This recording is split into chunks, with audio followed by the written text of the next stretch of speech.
प्रभु की कृपा से 6-7 फरवरी को सायं 4 बजे से परम पूज्य ब्रह्म ऋषि श्री कुमार स्वामी जी के पावन सानिध्य में प्रभु कृपा दुख निवारण अद्भुत महासमागम का आयोजन किया जा रहा है।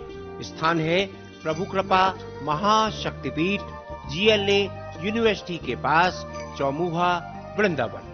सभी सादर आमंत्रित हैं। नमो नारायण। जब भी कोई घटना, विषय, मुद्दा या परिवर्तन समाज को कचोटता है, उद्वेलित करता है, तब शुरू होती है एक बहस। पक्ष विपक्ष में चलते हैं तर्क और जन्म लेते हैं विचार। चर्चा, बहस, तर्क वितर्क से लेकर विचार बनने तक का है सफरनामा नून न्यूज का कार्यक्रम नजरिया। समसामयिक विषयों पर तीखी बहस नजरिया, स्थानीय मुद्दों पर समाज का उद्वेलन नजरिया। यदि आप भी नजरिया कार्यक्रम में सहभागी होना चाहते हैं तो आप हमें SMS कर सकते हैं। टाइप कीजिए अपना नाम, मोबाइल नंबर, कार्य विषय की जानकारी और SMS करें 963900।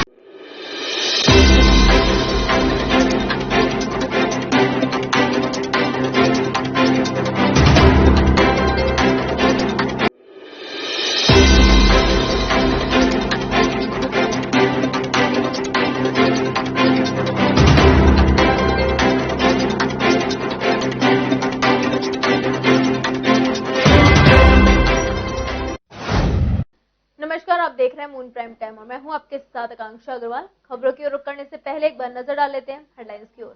Moon prime time sponsored by Torrent Power transforming life, rainbow hospital, hope heal health happiness, global rainbow health. विद्यालयों को खोलने संबंधित आदेश जारी। 1 मार्च से कक्षा 1 से 5 तक के खोले जाएंगे स्कूल, वहीं 10 फरवरी से कक्षा 6 से 8 तक के खुलेंगे स्कूल।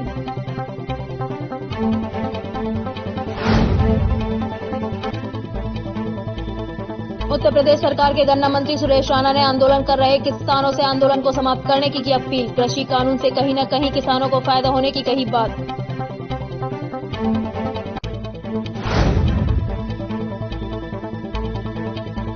आगरा विकास प्राधिकरण में जन सुनवाई शिविर का किया गया आयोजन। करीब 45 शिकायत हुई प्राप्त। 1 सप्ताह में निस्तारण करने का अधिकारियों को दिया गया आदेश।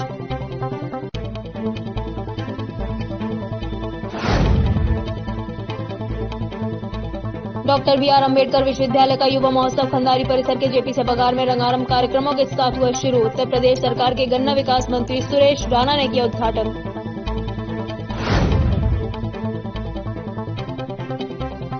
जिलाधिकारी के साथ ADM सिटी और सिटी मजिस्ट्रेट के साथ कई प्रशासनिक अधिकारियों ने लगवाया कोरोना का टीका। आगरा जिला अस्पताल में हुआ टीकाकरण।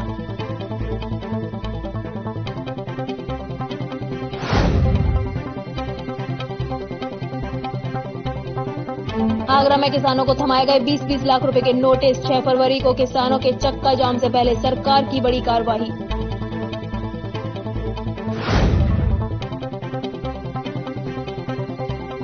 कृषि बिल के विरोध में 6 फरवरी को किसानों ने एक बार फिर किया चक्का जाम का ऐलान। चक्का जाम को सफल बनाने को लेकर किसान जगह जगह कर रहे किसान पंचायत।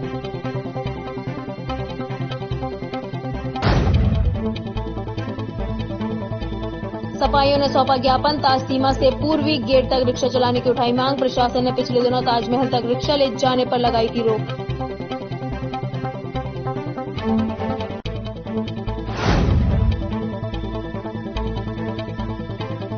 चंबल नदी में जलीय जीवों और पक्षियों की वन विभाग की टीम ने की गणना। घड़ियाल, मगरमच्छ और डॉल्फिन के साथ कई प्रजातियों के पशु पक्षियों की हुई गणना।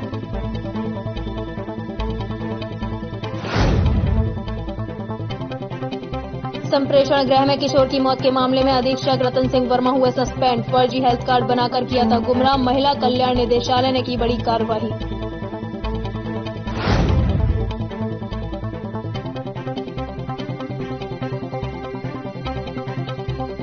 रिफाइन और तेल से भरा ट्रक अनियंत्रित होकर पलटा। थाना सिकंदरा के पास हुआ हादसा।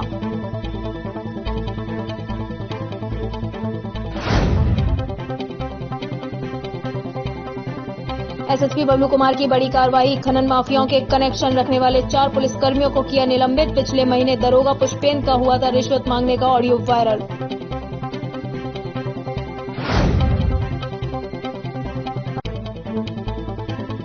वीर गोकुल जाट के मान सम्मान में अब नगर निगम आया सामने। ताजनगरी आगरा में वीर गोकुल जाट की लगाई जाएगी प्रतिमा। आगरा जनमंच के कार्यकर्ताओं ने किया स्वागत।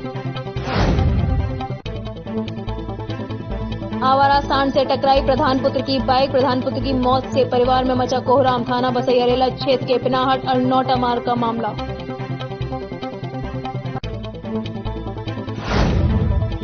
Doctor B R. अम्बेडकर विश्वविद्यालय का युवा महोत्सव खंडारी परिसर के जेपी सभागार में रंगारंग कार्यक्रमों के साथ शुरू हुआ। युवा महोत्सव का उद्घाटन उत्तर प्रदेश सरकार के गन्ना विकास मंत्री सुरेश राणा ने किया। 3 दिन चलने वाले युवा महोत्सव में कला, संगीत, संस्कृति व साहित्य से जुड़ी तमाम प्रतियोगिताओं का आयोजन किया जा रहा है।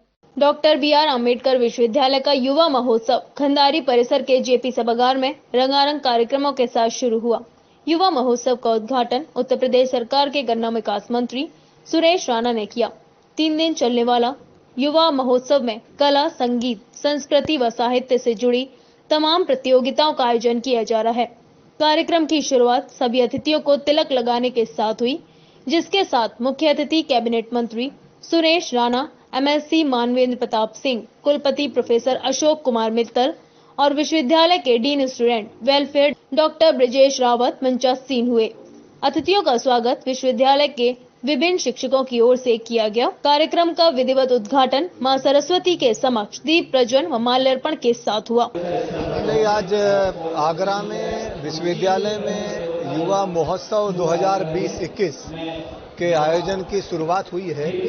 मैं यहाँ के कुलपति आदरणीय अशोक मित्तल जी को बहुत बहुत बधाई देना चाहता हूँ कि उन्होंने एक शानदार इस कार्यक्रम का एक शुरुआत की है। इस दौरान ललित कला संस्थान के छात्र छात्राओं ने सरस्वती वंदना प्रस्तुत की।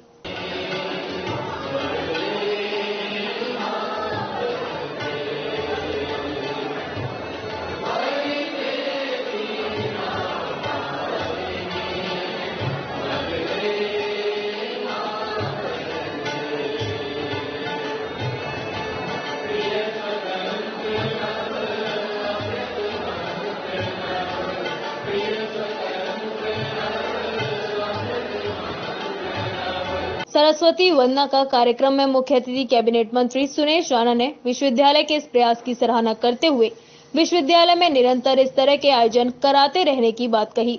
कार्यक्रम के दौरान विधान परिषद के सदस्य मानवेंद्र प्रताप सिंह ने कहा कि इस तरह की प्रतियोगिताओं के साथ साथ देश की परंपराओं को भी जोड़ना चाहिए, जिससे कि युवाओं को और अधिक प्रेरणा मिले।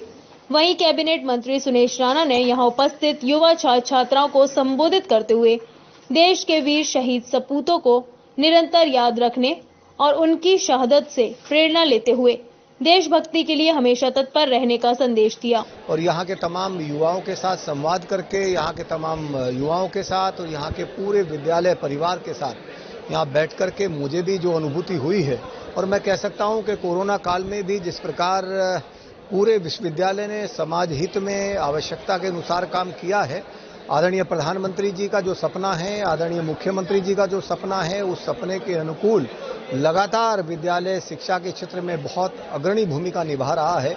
ये बहुत ही पौराणिक विश्वविद्यालय है। वहीं उन्होंने कोरोना काल के दौरान इस तरह का आयोजन कराए जाने पर कुलपति प्रोफेसर अशोक कुमार मित्तल को शुभकामनाएं दी। उद्घाटन समारोह के दौरान जेपी सभागार में विश्वविद्यालय के तमाम शिक्षक व छात्र छात्राएं उपस्थित रहे। 3 दिन चलने वाले विश्वविद्यालय के युवा महोत्सव में ड्राइंग, पेंटिंग, रंगोली के साथ साथ संगीत से जुड़ी भी अनेक प्रतियोगिताएं होंगी, तो वहीं साहित्य जगत से जुड़ी प्रतियोगिताएं भी यहां कराई जा रही हैं। कुलपति प्रोफेसर अशोक कुमार मित्तल ने कहा कि इन कार्यक्रमों का उद्देश्य युवाओं की ऊर्जा को सकारात्मक कार्यों से जोड़ना है, तो वह न केवल अपनी शिक्षा, अपने संस्थान, बल्कि देश की तरक्की के लिए भी काफी कुछ कर सकते हैं। कार्यक्रम के अंत में सभी का धन्यवाद dean student welfare doctor Brajesh Rawat ने किया। शुक्रवार को आगरा विकास प्राधिकरण के पंडित दीनदयाल उपाध्याय भवन में शासन द्वारा नामित सदस्यों ने जन सुनवाई कैंप का आयोजन किया, जिसमें सदस्यों के अलावा एडीए के उपाध्यक्ष जगदीश चंद्र कुशवाहा द्वारा फरियादियों की फरियाद सुनी गई। अब देखना होगा कि नामित सदस्यों द्वारा लगाए गए जन सुनवाई शिविर में प्राप्त शिकायतों का निस्तारण कब तक होता है। उत्तर प्रदेश के आगरा जिले में शासन द्वारा नामित सदस्यों ने आगरा विकास प्राधिकरण में जन सुनवाई शिविर का आयोजन किया, जिसमें सदस्यों के साथ साथ एडीए उपाध्यक्ष ने फरियादियों की फरियाद सुनी। सर आज जन सुनवाई का कार्यक्रम आयोजित किया गया। हाँ, कितने लोग फरियादी आए? हम लोगों ने ये तय किया है, उसमें हमारे जो मेंबर्स हैं इन लोगों का भी है कि हम लोग शुक्रवार को, मतलब हर महीने के शुक्रवार को एक जन सुनवाई दिवस करेंगे, जिसमें जो भी समस्या आएंगी उनका हम लोग नियमानुसार निस्तारण करेंगे, जिससे कि प्रमुख रूप से प्रमुख रूप से कुछ पुराने एक्विजिशन के इशूज हैं, कुछ अवैध निर्माण के हैं और कुछ संपत्ति के हैं। इन्हीं चीजें समस्याएं आई हैं। किसी पर कोई कठोर कार्रवाई करते हुए निर्णय लिया गया? नहीं, अगर लगेगा कि उसमें कोई ऐसी बातें हैं तो कार्रवाई की जाएगी। अभी तो निस्तारण का ही है, प्रमुखता से निस्तारण किया जाएगा चीजों का। मुख्यमंत्री द्वारा जन समस्याओं के निस्तारण के लिए लगातार जन सुनवाई कैंपों का आयोजन किया जा रहा है। इसी क्रम में शुक्रवार को आगरा विकास प्राधिकरण के पंडित दीनदयाल उपाध्याय भवन में शासन द्वारा नामित सदस्यों ने जन सुनवाई कैंप का आयोजन किया, जिसमें सदस्यों के अलावा एडीए के उपाध्यक्ष जगदीश चंद्र कुशवाहा द्वारा फरियादियों की फरियाद सुनी गई। इसमें आज जो है हमने पिछले महीने में भी ये कैंप का समाधान के लिए, जन समस्याओं के समाधान के लिए आयोजन किया गया था। आज विधिवत एडीए के उपाध्यक्ष श्री जगदीश सिंह कुशवाहा जी, सचिव और तमाम अधिकारी यहाँ बैठे हुए हैं और महीने में एक दिन एक बैठक होगी और जितनी समस्याएं आते हैं उससे नियमानुसार पूरा का पूरा निराकरण जो सालों से लंबित पड़ी हैं, आज काफी समस्याएं आई हैं और उन्हें आदेश हुआ है और संबंधित अधिकारियों को जिम्मेदारी दे दी गई है कि उन्हें जल्दी से जल्दी उनका निराकरण किया जाए, जिससे जनता को समाधान हो सके। इस कैंप के देखने से लग रहा था कि यहाँ सिर्फ भाजपा समर्थित फरियादी ही आए हैं। सदस्य नागेंद्र गामा दुबे और उपाध्यक्ष जगदीश चंद्र कुशवाहा ने शिविर की जानकारी देते हुए बताया कि यह हर माह के पहले शुक्रवार को लगाया जाएगा। वहीं करीब 45 शिकायतें प्राप्त हुई हैं। उनको एक सप्ताह में निस्तारण करने का आदेश अधिकारियों को दिया गया है। कुछ महिलाएं भी आई हुई हैं। महिलाएं भी भारी संख्या में आई हुई हैं और आगे भी हर एक महीने में एक चलती रहेगी। 2.5 साल हो गए प्रधानमंत्री आवास योजना उनको नहीं मिल पाई। अब वो पुरानी बातें उन्हीं के लिए निराकरण, उन्हीं सबों के निराकरण के लिए योजना बनाई गई है और आज काफी सीधा आदेश किया है विजय साहब ने। उनको बुलाया गया है, अगले हफ्ते में टाइम दिया गया है, मंगल को संबंधित अधिकारी से उनका निराकरण नियमानुसार अवश्य होगा। इससे पहले भी जन सुनवाई शिविर का आयोजन किया गया था, लेकिन आज तक शिकायतों का निस्तारण नहीं हो पाया है। वहीं शिविर के दौरान फरियादी अपनी फरियाद सुनाते नजर आए। फरियादी निर्मला देवी एवं ज्योति कश्यप ने बताया कि लोगों को प्रधानमंत्री आवास योजना के अंतर्गत आवास नहीं मिल पा रहे हैं, जिसके कारण वे परेशान हैं। उर्मिला देवी, क्या दिक्कत है, क्या परेशानी है? समस्या ये, हमको एक मकान मिलना चाहिए। मेन प्रॉब्लम मकान की है। मेरा आदमी आंखों से अंधा है, उसको दिखता नहीं है, कुछ करने लायक नहीं है। मैं ढेर लगे हूँ सब्जी की, उससे अपना गुजारा करती हूँ। आपने आवेदन किया था? मैंने ये आपके एडीए के लिए ऑनलाइन आवेदन किया था। अभी तक मुझे मकान नहीं मिला। कितने साल हो गए? 5 साल हो गए। जन सुनवाई में आए आप कैंप में? हाँ जी। क्या हुआ, क्या निशान किया? हम पहले भी आए थे तो उन्होंने कहा था आप अपने कागज लेके आना, हम कागज लेके आए हैं। अभी ये कह रहे हैं कि 33,000 रुपये जमा करो और 500 रुपये का फॉर्म लो, फॉर्म भरो, उसके बाद मकान लो। हमारे पास 33,000 रुपये कहाँ से आएंगे जो बताओ, हम गरीब आदमी है। हाँ, मेरा नाम ज्योति कश्यप है। ज्योति जी, क्या परेशानी है? ये समस्या है, ये मैं कुछ बहनों के लिए आई थी यहाँ पर, जो प्रधानमंत्री आवास वाले ये मकान के फॉर्म भरे गए थे। तो पहले हम नगर निगम गए थे, कई दफे जा चुके हैं बेचारे, ये चप्पल घिस चुके हैं बेचारा, अपने काम मार मार के रोज जाते हैं, ये चक्कर लगाते हैं प्रधानमंत्री आवास के लिए कि देखिए कि वो ये कह देते हैं कि आप एडीए जाओ। एडीए आए तो आज हमने बात की, यहाँ पर ये चल रही थी जन सुनवाई चल रही थी, इसमें भी बात की हमने। इन महिलाओं को लेकर आए थे, सभी बहनों को, तो इनसे हमने ये कहा कि ऐसा है, ये महिलाएं बेचारी बहुत गरीब है और बहुत बेचारी समझ लो बेसहारा सी हैं। ये कभी कोई तो झोपड़पट्टी बना के रह रही है, कोई बेचारी किराया भी निकाल नहीं है, तो मतलब उनके घर का चूल्हा भी नहीं जल रहा है शाम का, ये स्थिति है इन लोगों की। तो हमने इनसे रिक्वेस्ट की थी कि आप ऐसा कीजिए कि आप जो एडीए में हैं या प्रधानमंत्री आवास वाले हैं, कोई भी सही, इनके लिए, गरीब लोगों के लिए आप इनके कुछ करवा दीजिए। कुछ महिलाएं हैं ये जो बेचारी बहुत परेशान है। तो इन्होंने ये कहा कि आप 33,000 रुपये जमा करवाइए, आज की लास्ट डेट है। तो हमने इनसे कहा, मैंने 33,000 तो बहुत है, 33,000 रुपये तो बेचारी महिलाओं पर नहीं है, क्योंकि ये किसी का आदमी अंधा है, किसी का बेचारे आदमी काम ही नहीं करता, किसी का आदमी छोड़ के जा चुका है, या किसी के आज लॉकडाउन के बाद ये सब बेसहारा हो चुके हैं लोग। तो इनके लिए बहुत सारी बड़ी रकम है ये 33,000 रुपये। जो बेचारे 100-200 रुपये बचाती है अपने बच्चों को पालन पोषण करते हैं, वो कहाँ से लेकर आएंगे आप बताइए। बहरहाल अब देखना होगा कि नामित सदस्यों द्वारा लगाए गए जन सुनवाई शिविर में प्राप्त शिकायतों का निस्तारण कब तक होता है, या फिर एक बार शिविर में प्राप्त शिकायतों की अनदेखी की जाएगी। विश्वविद्यालय के कार्यक्रम में आए उत्तर प्रदेश सरकार के गन्ना मंत्री सुरेश राणा ने आंदोलन कर रहे किसानों से अपील की कि वे अपने इस आंदोलन को समाप्त करें। उन्होंने कहा कि यदि कृषि कानूनों को लेकर किसानों के पास कोई सुझाव है तो वे सरकार को दें। साथ ही उनका कहना था कि केंद्र सरकार किसानों की आय दोगुनी करने का प्रयास कर रही है और बनाए गए कृषि कानून कहीं न कहीं किसानों को फायदा देंगे। विश्वविद्यालय के कार्यक्रम में आए उत्तर प्रदेश सरकार के गन्ना मंत्री ने आंदोलन कर रहे किसानों से अपील की कि वे अपने इस आंदोलन को समाप्त करें। उन्होंने कहा कि यदि कृषि कानूनों को लेकर किसानों के पास कोई सुझाव है तो वे सरकार को दें। गन्ना मंत्री सुरेश राणा का कहना था कि इस मामले का निपटारा वार्ता से होगा, लिहाजा किसान तीनों कानून को वापस लिए जाने की मांग छोड़ इसमें संशोधन को लेकर अपने सुझाव लेकर आए। मैं केवल इतना कहूंगा कि देश के यशस्वी प्रधानमंत्री आदरणीय श्री नरेंद्र मोदी जी के द्वारा 2022 तक किसानों की आय दोगुना करने का जो संकल्प लिया गया है, उस संकल्प को पूरा करने में चाहे केंद्र की सरकार हो चाहे उत्तर प्रदेश की राज्य सरकार हो, दोनों लगे हुए हैं और लगातार उस संकल्प की ओर हमारे कदम बहुत तेजी के साथ बढ़ रहे हैं। और आजाद भारत में आदरणीय मोदी जी ऐसे प्रधानमंत्री हैं जिन्होंने एमएसपी के साथ खरीद की और साथ ही साथ एमएसपी को 1.5 गुना करने का काम किया। चाहे 18,000 गांव तक बिजली पहुंचाने का मामला हो, चाहे घर घर पानी पहुंचाने का मामला हो, हर खेत को पानी देने का मामला हो, या सड़कों का जाल हो, या पूरी दुनिया में भारत की ताकत का एहसास कराने का विषय हो, ये किया है। जहां तक आपने गन्ना किसानों की बात कही है, तो आजादी के बाद मैं गन्ना मंत्री के रूप में जिम्मेदारी के साथ ये बात कह रहा हूं कि आजादी में अब तक 70 वर्षों में कभी भी गन्ना किसानों का इतना भुगतान नहीं हुआ जितना भुगतान योगी कार्यकाल में हुआ है।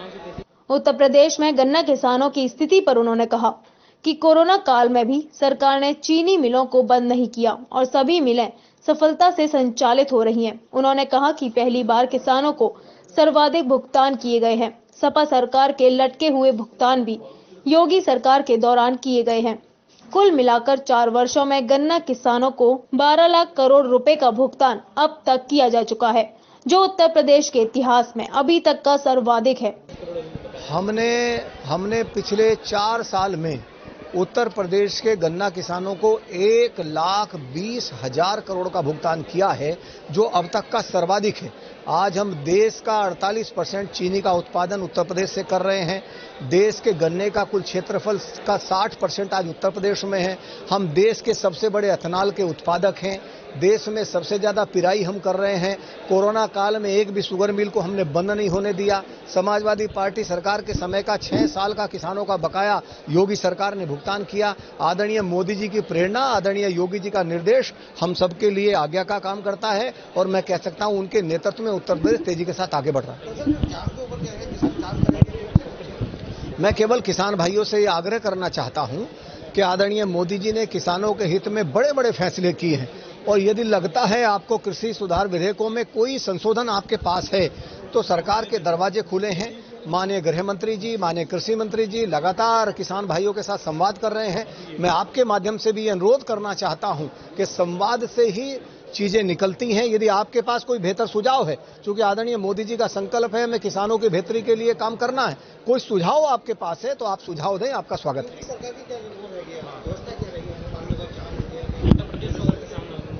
मैंने कहा ना, हम सबसे अपील करते हैं कि किसी प्रकार भी किसी आमजन को कठिनाई हो, इसकी हम सबको मिलकर के कठिनाई ना हो, इसकी हम सबको चिंता करनी चाहिए। उन्होंने बताया कि उत्तर प्रदेश में पैदा होने वाला गन्ना पूरे देश का जहां 60% है, तो वहीं 48% चीनी की भरपाई भी उत्तर प्रदेश से हो रही है। वहीं उन्होंने एक बार फिर कहा कि केंद्र सरकार किसानों की आय दुगनी करने का प्रयास कर रही है और बनाए गए कृषि कानून कहीं न कहीं किसानों को ही फायदा देंगे। कृषि बिलों के खिलाफ चल रहे किसान आंदोलन के तहत 6 फरवरी को पूरे देश में चक्का जाम का आह्वान किया गया है। किसान नेताओं के इस फैसले से योगी सरकार डरी हुई है। शायद यही वजह है कि शांति व्यवस्था बनाए रखने के नाम पर किसानों को पाबंद किया जा रहा है। आगरा की बहुचर्चित किसान नेता श्याम सिंह चाहर और सावित्री चाहर को भी इसी प्रकार का नोटिस थमाया गया है। कृषि बिलों के खिलाफ चल रहे किसान आंदोलन के तहत 6 फरवरी को पूरे देश में चक्का जाम का आह्वान किया गया है। किसान नेताओं के इस फैसले से योगी सरकार डरी हुई है। शायद यही वजह है कि शांति व्यवस्था बनाए रखने के नाम पर किसानों को पाबंद किया जा रहा है। आगरा की बहुचर्चित किसान नेता श्याम सिंह चाहर और सावित्री चाहर को भी इसी प्रकार का नोटिस थमाया गया है। श्याम सिंह चाहर और सावित्री चाहर अभी हाल ही में गाजीपुर बॉर्डर पर चल रहे धरने में शामिल रहकर किसान नेता राकेश टिकैत से मिलकर वापस लौटे हैं। किसान नेता श्याम सिंह चाहर का कहना है कि प्रदेश सरकार ने 20 लाख का नोटिस उन्हें थमाया है। ये नोटिस केंद्र सरकार के इशारे पर जो दिल्ली में शोषण किया जा रहा है किसानों का, पूरे देश के किसानों का ही शोषण किया जा रहा है। रावण राज और कंस राज जो चल रहा है, ये किसी कीमत पर सहन नहीं कर पा रहा किसान। देश की जनता नहीं सहन करेगी। जो जिला प्रशासन ने 20 लाख का नोटिस दिया है वो स्वागत है। क्यों कि किसान अंधेरे में था। मोदी सरकार किसान भक्त है, उन्होंने किसानों को एकजुटता कर दी। अब आने वाला समय है, मोदी को बहुत दिन देखने पड़ेंगे, शायद देखे भी नहीं होंगे। किसान नोटिस क्या है, ये जेल में डाल दे। किसान तो जेल के लिए तैयार है, पीछे नहीं हटेगा, इसको जवाब देगा। आने वाला समय इनको देखने को और मिलेगा। ये पूरे देश की लड़ाई है, एक पार्टी की नहीं है, एक संगठन की नहीं है, पूरे देश के किसानों और गरीब जनता की लड़ाई है। इसमें बढ़ चढ़ के सभी हिस्सा ले रहे हैं और लड़ेंगे भी। नेता मुकेश पाठक। आप लोग दिल्ली जा रहे हैं? जी, दिल्ली हम पहले भी गए और फिर भी किसान यहाँ से लगातार जारी है दिल्ली की तरफ कूच करने के लिए। और जो 6 तारीख का कार्यक्रम है वो विशेष तौर पर आगरा का कोई भी ऐसा रोड नहीं होगा जहाँ चक्का जाम नहीं होगा, और हम शांतिपूर्ण तरीके से चक्का जाम करेंगे। अगर कोई भी व्यक्ति इसमें व्यवधान डालने की कोशिश करता है तो हम उसको भी अपने नजरअंदाज रखेंगे। आगरा से भारी संख्या में किसान दिल्ली के लिए जाने की कोशिश कर रहा है और पहले भी गया है। सरकार ने वहाँ जो आंदोलन चल रहा है गाजीपुर बॉर्डर पर, सरकार ने चारों तरफ से तार फेंसिंग करने का काम किया और रोडों में कील ठोकने का काम किया। अब देश का किसान सरकार में कील ठोकने का काम करेगा। बता दें, उत्तर प्रदेश पुलिस ने चक्का जाम का ऐलान होने के बाद कड़ी कार्रवाई करने का मन बना लिया है। चक्का जाम के दौरान कुछ भी लोक शांति भंग करने वाला घटित हुआ तो किसान नेताओं पर कड़ी कार्रवाई होना तय है। पुलिस ने आशंका जाहिर की है कि किसान आंदोलन के समर्थन में जनसभा किए जाने के लिए एकत्रित होने वाली भीड़ में कुछ आतंकवादी तत्वों द्वारा भीड़ को उकसाने व उत्तेजित करने के लिए नारेबाजी व अन्य समुदाय व वर्गों के व्यक्तियों के विरुद्ध टिप्पणी करने व सार्वजनिक संपत्ति, वाहनों आदि में तोड़फोड़ के साथ पथराव व आगजनी जैसी घटनाओं को अंजाम दिया जा सकता है, जिससे लोक शांति भंग होगी। ऐसा किसान नेताओं पर जो नोटिस दिए जा रहे हैं ना, वो कोई नोटिस का जवाब भारी संख्या में जन सैलाब के रूप में देंगे और वो 6 तारीख को चक्का जाम कर देंगे। आगरा के हर कोने पर किसान नेताओं ने और किसान भाइयों ने, मजदूर, दलित, सभी ने इस चीज का निर्णय उठाया और बीड़ा उठाया है कि जगह जगह जा करके जितने भी रोड होंगे हमारे आगरा के चारों तरफ, सबको आश्वासन मिला है राकेश टिकैत जी के माध्यम से, किसान संयुक्त मोर्चा के माध्यम से उनके आदेशों का पालन किया जाएगा और किसी भी जनहानि नहीं होने देंगे। शांतिपूर्वक तरीके से, गांधीगिरी तरीके से हम लोग वहां पर रोड जाम करने का प्रयास करेंगे और 12 बजे से 3 बजे के बीच में, और कोई वैसे अगर कोई एम्बुलेंस होगी उसको भी निकलने का हम काम करेंगे। मेरा नाम रविंदर सिंह है, मैं किसान नेता प्रदेश महासचिव। गजेंद्र जी, ये बताइए कि जो चक्का जाम कल होगा उससे क्या फर्क पड़ेगा कृषि बिल को लेकर? भाई, समझदार के लिए सारा काफी होता है। चक्का जाम से हमें तो विरोध दर्ज कराना है। काले कानून वापस लो। हम पूरे देश में, पूरे देश का किसान आपका विरोध कर रहा है। हर गांव गलियारे पे चक्का जाम होगा। इससे भी सरकार ना सुधरेगी तो फिर लंबा आंदोलन चलेगा। ये तो राकेश टिकैत जी का क्या प्रोग्राम बनेगा आगे? राकेश टिकैत जी का आज कमेटी बैठी है, अभी कमेटी फैसला करेगी। राकेश टिकैत जी का बहुत जल्दी प्रोग्राम आगरा में बनेगा। बड़े स्तर पे आगरा पे भीड़ की जाएगी। पूरा प्रोग्राम राकेश टिकैत जी का जल्द से जल्द आपको अवगत करा दिया जाएगा। ठीक। पुलिस ने नोटिस में किसानों को धारा 31 और 33 के तहत ये नोटिस थमाते हुए पुलिस ने निर्देशित किया है कि सांप्रदायिक व क्षेत्रीय सौहार्द कायम रखने व किसी भी दशा में प्रतिक्रिया स्वरूप कोई आंदोलन, पंचायत, रोड जाम, मोटरसाइकिल यात्रा या जुलूस आदि न निकले। पुलिस ने चेतावनी दी है कि यदि नोटिस का उल्लंघन होता है तो उसके विरुद्ध समुचित धाराओं में अभियोग पंजीकृत कर आवश्यक कार्रवाई की जाएगी और क्षतिग्रस्त संपत्ति का मूल्य भी सक्षम अधिकारी द्वारा वसूला जाएगा। हालांकि नोटिस में पुलिस ने इसे परामर्श की संज्ञा दी है। किसान नेता श्याम सिंह चाहर को नोटिस में भी थाना पुलिस ने यही कुछ चीज दर्शाई है। शर्मा जी क्या मुद्दा है, किस बात को लेकर पंचायत की गई है यहाँ पे? देखिए, जो 3 काले कानून है वापसी के लिए हमारा जो आज 75वें दिन का अभियान दिल्ली में चल रहा है, लेकिन सरकार इसके बारे में नहीं सुन रही है। और जिस तरह किसान यहाँ पर जो गाँव में जागरूक अपना अभियान चला रहे हैं और माननीय जो टिकैत साहब है, उनके आंसुओं का जो अश्रु बहे है उससे एक सुनामी आ गई है। हर किसान से आता है वो क्यों रोए? किसान का रोने का वक्त आ गया क्या? कल अपने क्षेत्र में कहाँ का चक्का जाम किया जाएगा, कुछ बताएंगे? देखिए, चक्का जाम हर संगठन के नेतृत्व में हो रहा है। संगठन बता रहा है गांधी तरीके से, शांतिप्रिय तरीके से हाथ जोड़ करके चक्का जाम किया जाएगा। और पुलिस प्रशासन से और अधिकारियों से ये भी अपील करते हैं कि हमारे चक्का जाम में किसी तरह का अगर कोई असमानता दिखता है उसे दूर करे। ये सरकार का अपना खुद का चयन होना चाहिए। कल राष्ट्रीय नेतृत्व के आह्वान पर पूरे देश में जिस तरह से जो हम धरना प्रदर्शन और रोड जाम की जो आह्वान हुआ है, मैं आगरा जनपद के सभी अपने पदाधिकारियों किसानों से अनुरोध करूंगा कि शांतिप्रिय तरीके से, गांधीवादी तरीके से 12 बजे से 3 बजे तक आप जो है रास्ता जाम करेंगे। यदि कोई एम्बुलेंस आती है तो उसे आप रास्ता देंगे। क्या लग रहा है, चक्का जाम करने से कोई समस्या का चक्का जाम से मतलब ये है कि यहाँ हमारे राष्ट्रीय नेतृत्व को और खास करके केंद्र सरकार को ये एहसास होना चाहिए कि ये चक्का जाम हो रहा है तो इसका आक्रोश जन जन तक पहुंच रहा है।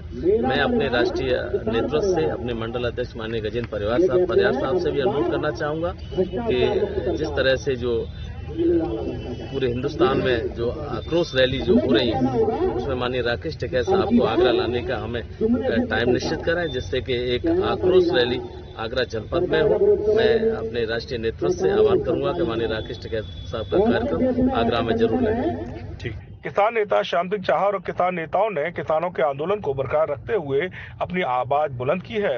उन्होंने कहा कि उत्तर प्रदेश सरकार के मुख्यमंत्री योगी आदित्यनाथ और प्रधानमंत्री मोदी दमनकारी नीति के साथ कार्य कर रहे हैं। किसानों के चक्का जाम के आह्वान से योगी और मोदी सरकार डर गई है।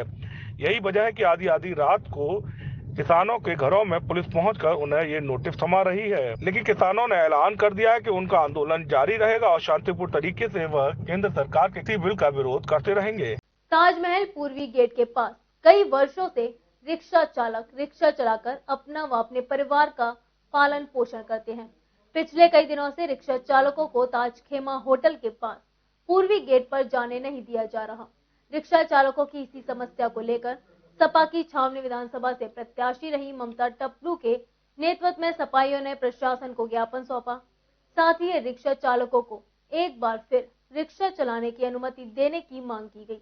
ताजमहल पूर्वी गेट के पास कई वर्षों से रिक्शा चालक रिक्शा चलाकर अपना और अपने परिवार का पालन पोषण करते हैं। पिछले कई दिनों से रिक्शा चालकों को ताज खेमा होटल के पास पूर्वी गेट पर जाने नहीं दिया जा रहा। रिक्शा चालकों को अमर विलास होटल के पास ही रोका जा रहा है, जिससे रिक्शा चालकों की रोजी रोटी पर बहुत बड़ा प्रभाव पड़ा है। रिक्शा चालकों की इस समस्या को लेकर सपा की छावनी विधानसभा से प्रत्याशी रही ममता टप्लू के नेतृत्व में सपाइयों ने प्रशासन को ज्ञापन सौंपा। साथ ही रिक्शा चालकों को एक बार फिर रिक्शा चलाने की अनुमति देने की मांग की। समाजवादी पार्टी से ममता टप्लू अपने छावनी क्षेत्र के रिक्शे वालों की समस्या को लेकर यहाँ कलेक्ट्री में आई थी। आज हमने ज्ञापन दिया है क्योंकि इनको ताज खेमा, पहले इनका रिक्शा जाता था ताज खेमा तक, अब इनको सिर्फ अमर विलास पर रोका जा रहा है। इनकी रोजी रोटी में बहुत फर्क पड़ रहा है क्योंकि आदमी पैदल चलना नहीं चाहता है। जब वो पैसे दे रहा है तो वो ये चाहेगा कि मैं पूरे जहाँ तक मुझे जाना है वहाँ तक पहुँचूँ, तो बाकी गाड़ियाँ वहाँ तक जा रही हैं और इनकी रिक्शाओं पर बैंड लगा दी गई है, तो इनकी रोजी पर बहुत फर्क पड़ रहा है।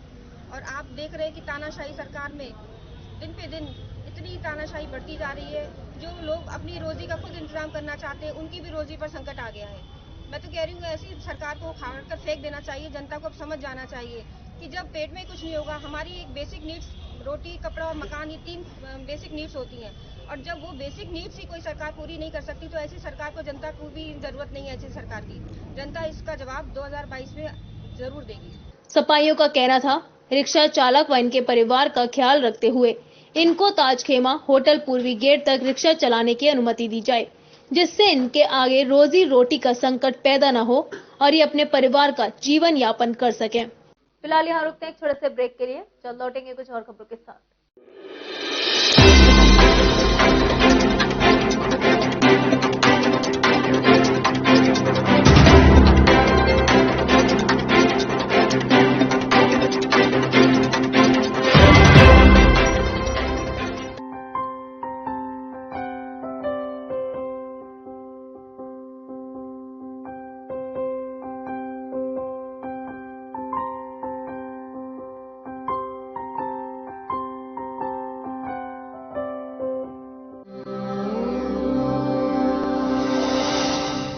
नमो नारायण।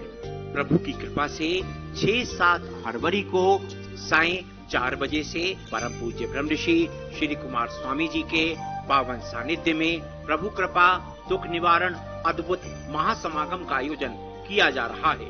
स्थान है प्रभु कृपा महाशक्तिपीठ GLA यूनिवर्सिटी के पास चौमुहा वृंदावन। सभी सादर आमंत्रित हैं। नमो नारायण। जब भी कोई घटना, विषय, मुद्दा या परिवर्तन समाज को कचोटता है, उद्वेलित करता है, तब शुरू होती है एक बहस। पक्ष विपक्ष में चलते हैं तर्क और जन्म लेते हैं विचार। चर्चा, बहस, तर्क वितर्क से लेकर विचार बनने तक का है सफरनामा मून न्यूज का कार्यक्रम नजरिया। समसामयिक विषयों पर तीखी बहस नजरिया, स्थानीय मुद्दों पर समाज का उद्वेलन नजरिया। यदि आप भी नजरिया कार्यक्रम में सहभागी होना चाहते हैं तो आप हमें SMS कर सकते हैं।